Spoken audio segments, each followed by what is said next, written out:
नमस्कार, मैं हूं दिबांजलि मोइत्रा। भारत और चीन के बीच हिंद महासागर में एक तरह से जंग चल रही और लद्दाख में तो दोनों तरफ की सेना ऐसे खड़ी है जैसे मानो बस चंद सेकंड में युद्ध होने वाला। इसी बीच भारत को चीन घेर रहा है और चीन को भारत घेर रहा है। उसी के चलते अब भारत ने एक बड़ा दांव खेला जिससे चीन की चीखें निकल गई। जी हाँ, चीन के सिल्क रोड को टक्कर देने के लिए भारत स्पाइस रूट यानी कि मसाला मार्ग तैयार कर रहा है। तो ये तो आप जानते हैं कि चीन का बेल्ट एंड रोड के नाम पर सिल्क रोड यानी कि रेशम मार्ग बना रहा है। रेशम मार्ग ही वो रास्ता है जिसके जरिए रोमन काल में चीन पश्चिमी देशों के साथ व्यापार करता था।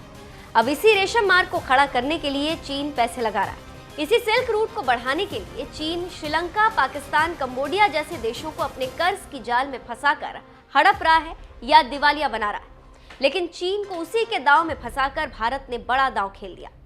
चीन की घेरेबंदी का जवाब देने के लिए भारत ने भी अपने प्राचीन हथियार में धार देना शुरू कर दिया।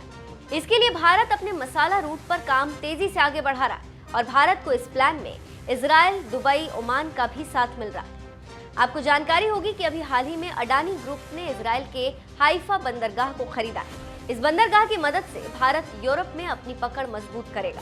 यहाँ पर एक जानकारी देते चले कि भारत के इस काम की यूं ही तारीफ नहीं की जा रही। तारीफ करने वाले लोगों का कहना है कि ये दांव काफी बड़ा है। जानकारों की माने तो चीन के सिल्क रूट को लॉन्च करने के बाद अब समुद्र में, खास तौर पर हिंद महासागर में अपने प्रभाव को बढ़ाने की होड़ लग गई।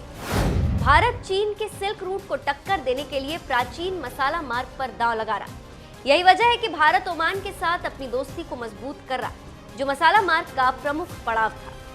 भारत के केरल राज्य से मसाले ओमान के मस्कट तक जाते थे। भारत से मसाला खरीदकर अरब व्यापारियों ने भी जमकर पैसा कमाया था। रोमन साम्राज्य भी भारत से मसाले आयात करता था।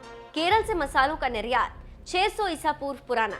यूरोपीय उपनिवेशवादी ताकतों के आने तक अरब व्यापारियों का मसालों के कारोबार पर दबदबा था। प्राचीन काल में कई सदियों तक ओमान से भारत को खजूर और सोने का निर्यात होता था।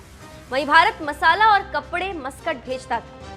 जानकारों का कहना है कि भारत अब सक्रिय रूप से हिंद महासागर के देशों के साथ अपने समुद्री और रणनीतिक रिश्ते को मजबूत कर रहा है ताकि चीन के बढ़ते प्रभाव को जवाब दिया जा सके।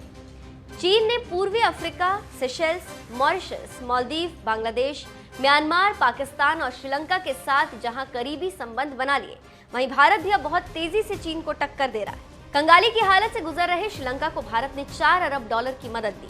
चीन ने नए सिल्क रूट की मदद से जहां न केवल अपने आर्थिक और ऊर्जा हित को सुरक्षित किया, वहीं भारत की जोरदार घेरेबंदी भी कर रहा है। चीन के दबाव के आगे झुकते हुए श्रीलंका ने भारत के विरोध के बाद भी पिछले दिनों जासूसी जहाज को अपने यहाँ रुकने के लिए मंजूरी दे दी थी और भारत की बात पर गौर नहीं किया था। भारत अब खाड़ी देशों के साथ अपने व्यापारिक रिश्ते को नई ऊंचाई दे रहा है, जहां लाखों की तादाद में भारतीय समुदाय के लोग रहते हैं। ये भारतीय कामगार अरबों डॉलर की विदेशी मुद्रा हर साल भारत भेजते हैं। केवल ओमान में भी 7 लाख से ज्यादा भारतीय समुदाय के लोग रहते हैं। भारत और यूएई के बीच अभी हर साल $60 अरब का व्यापार होता है, जिसे अगले 2 साल में बढ़ाकर $100 अरब करने का लक्ष्य रखा गया। पीएम मोदी के शासनकाल में यूएई के साथ बहुत करीबी रिश्ते हो गए और हाल ही में प्रधानमंत्री यूएई गए भी थे।